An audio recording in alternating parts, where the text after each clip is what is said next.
Un homme décède à la suite de 3 visites consécutives à l'hôpital. Après chacune de ces visites, le patient octogénaire s'est fait renvoyer chez lui. Dans le rapport de la coroner récemment publié, il est révélé que les diagnostics posés par le personnel médical et les résultats de l'autopsie sont différents. Elle recommande au CIUS du Saguenay-Lac-Saint-Jean de réviser la qualité de la prise en charge et des soins prodigués à M. René Chouinard, qui est donc la victime de cet événement. Le président du Conseil de protection des malades, Paul Brunet, réagit à cette discordance.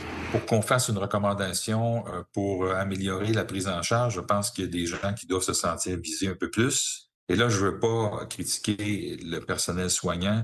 Je veux juste dire que moi, j'entends beaucoup de plaintes de familles qui nous appellent pour nous dire « On a abandonné ma mère, on a abandonné mon père. » On lui a dit ou fait sentir qu'il n'y avait pas grand-chose à faire de plus. Ça se peut que ce soit le cas. Pour bien comprendre la situation et le contexte, il est nécessaire de parcourir les derniers moments du défunt patient. L'homme est d'abord hospitalisé du 18 mai au 21 mai 2025 à l'hôpital de Chicoutimi pour un infarctus. À la suite de ce séjour, le diagnostic mentionne qu'il souffre d'une maladie réduisant le flux sanguin vers son cœur. 2 jours plus tard seulement, l'homme revient à l'hôpital se plaignant de douleurs thoraciques. Après avoir passé plusieurs examens, le cardiologue ne voit rien d'anormal et on lui diagnostique une péricardite. Le lendemain, donc le 24 mai 2025, le patient est de retour à l'hôpital après s'être fait transporter par les services d'urgence, se plaignant toujours de douleurs thoraciques. Finalement, 1 jour après son retour de l'hôpital, l'octogénaire s'est éteint. D'après la lecture que fait M. Brunet du rapport de la coroner, le CIUS du Saguenay-Lac-Saint-Jean a quelques reproches à se faire. Comment on a une meilleure prise en charge, là? Ça veut dire, faites votre job. Vous avez besoin de formation, on va vous en donner. Mais c'est assez clair que dans ce cas-là, je ne dis pas que c'est pareil partout, mais dans ce cas-là, il semble y avoir eu un problème de prise en charge ou de suivi. Le suivi est aussi important que la prise en charge. Ça fait partie des règles en matière de prise en charge. Alors, est-ce qu'il y a eu des suivis? Ça n'a pas l'air d'avoir été le cas, malheureusement. Le CIUS du Saguenay-Lac-Saint-Jean n'a pas souhaité donner suite à nos demandes d'entrevue voulant protéger la confidentialité de leurs patients. À Saguenay, Louis-Mathieu Corneau, pour Nouveau Info.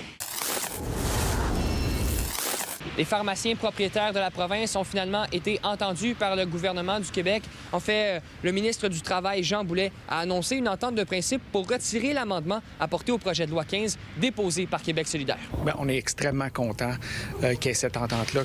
En fait, il y a une entente, oui, puis on a hâte de voir la rédaction. Mais oui, on est content que le gouvernement ait accepté de retirer l'amendement. Ce qu'on espère entendre, c'est vraiment le retrait complet de l'amendement avec la mise sur pied d'un comité pour se pencher sur les pharmacies de spécialité.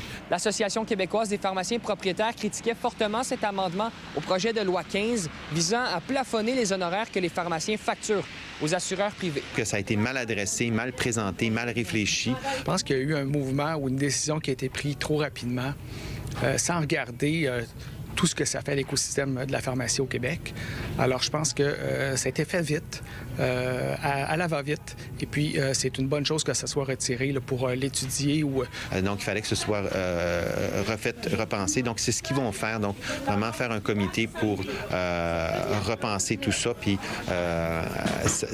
s'attaquer aux problèmes de la bonne façon. Enfin, on dit, en fond, les pharmacies dites de spécialité, là, parce qu'on s'entend que pour la quasi-totalité, c'est des médicaments qu'on peut servir aussi. C'est juste que quand le patient va voir son médecin, généralement des spécialistes, c'est des médicaments plus dispendieux que le médecin va prescrire et ça passe par un programme de support patient, souvent qui va donner, mettons, des doses de compassion au début, tout ça. Et l'ordonnance est comme envoyée à une pharmacie de Montréal, là, des pharmacies de spécialité, il y en a à peu près 4-5 là, au Québec. Et ces pharmacies-là desservent le patient, donc lui envoient directement sa médication à la maison.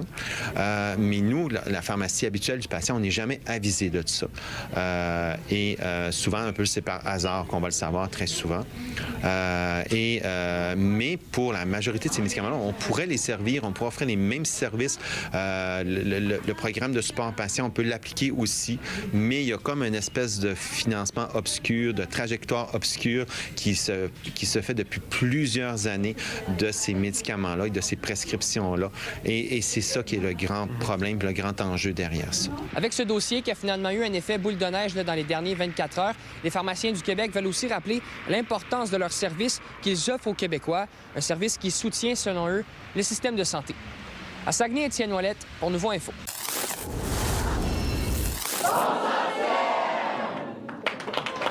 Rio Tinto célèbre son 100e anniversaire, marquant par le fait même un siècle d'histoire pour Arvida.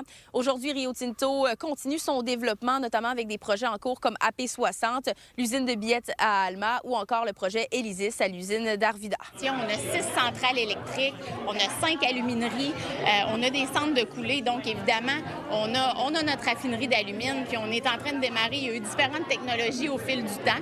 Donc, actuellement, on est en train de démarrer AP60, qui est la technologie disponible aujourd'hui sur le marché la plus efficace. On est quand même le plus grand employeur privé au Saguenay-Lac-Saint-Jean, donc on a encore beaucoup d'employés qui travaillent avec nous. On parle de 4300 employés et à peu près 2000 équivalents temps plein entrepreneurs qui travaillent avec nous. Un acteur économique important, comment le politique, justement, peut contribuer à venir aider un peu cet acteur? Le Saguenay-Lac-Saint-Jean ne serait pas ce qu'il est.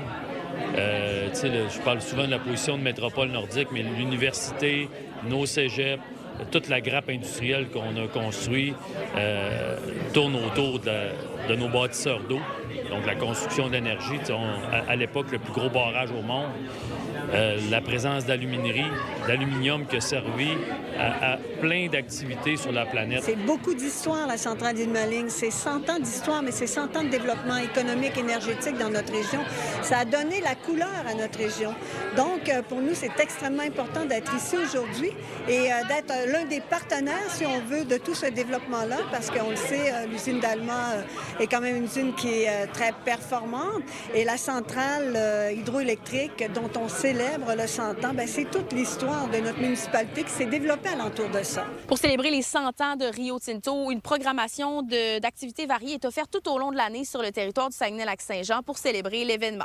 À Saguenay, Frédérica Fortin-Foster pour Nouveau Info. Au hockey, le 3e match des 8e de finale se transporte à Halifax. Les Saguenayens ont dominé les Mooseheads lors des 2 premiers affrontements de la série. Chicoutimi va évoluer en terrain hostile ce mardi soir, mais sans les services de Maxime Schaffer, qui a subi une fracture au poignet.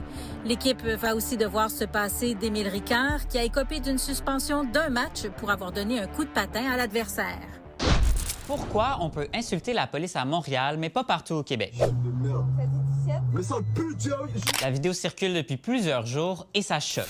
Pour faire simple, c'est la municipalité qui doit décider d'instaurer un règlement contre les insultes. Puis à Montréal, il n'y en a pas. On parle de Québec, Laval, Gatineau, Saint-Hyacinthe, Saguenay. Il y en a 10 ou 15 municipalités où cette réglementation-là existe.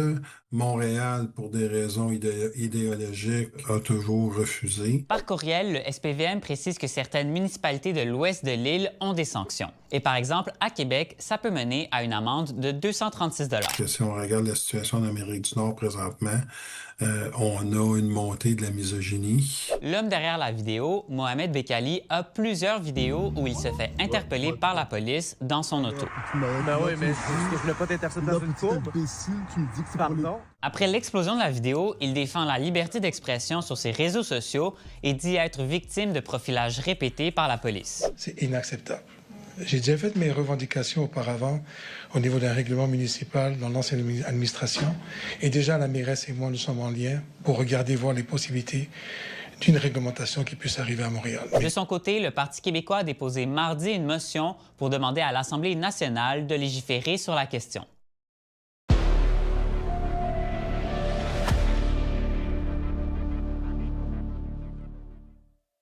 Aujourd'hui, on aborde un sujet à la fois troublant et délicat.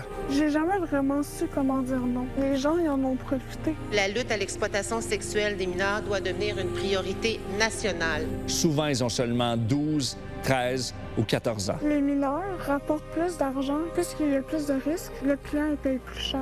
Des récits de jeunes qui sont la cible de proxénètes qui utilisent les médias sociaux comme plateforme de recrutement. Les proxénètes, des fois, ils n'ont aucun contact en personne avec la victime. Ils ont des photos de toi nu, des vidéos. Parce que ce cauchemar peut commencer avec une simple conversation sur Snapchat ou Instagram. L'exploitation sexuelle des enfants, c'est exponentiel. Beaucoup d'enfants se retrouvent sur ce site-là. La police, elle, jure qu'elle agit et qu'elle multiplie les arrestations de proxénètes. C'est la police qui est accusée d'agression sexuelle à Rimouski. L'exploitation sexuelle des mineurs, ça se passe pas à l'autre bout du monde, ça se passe au Québec au moment où on se parle.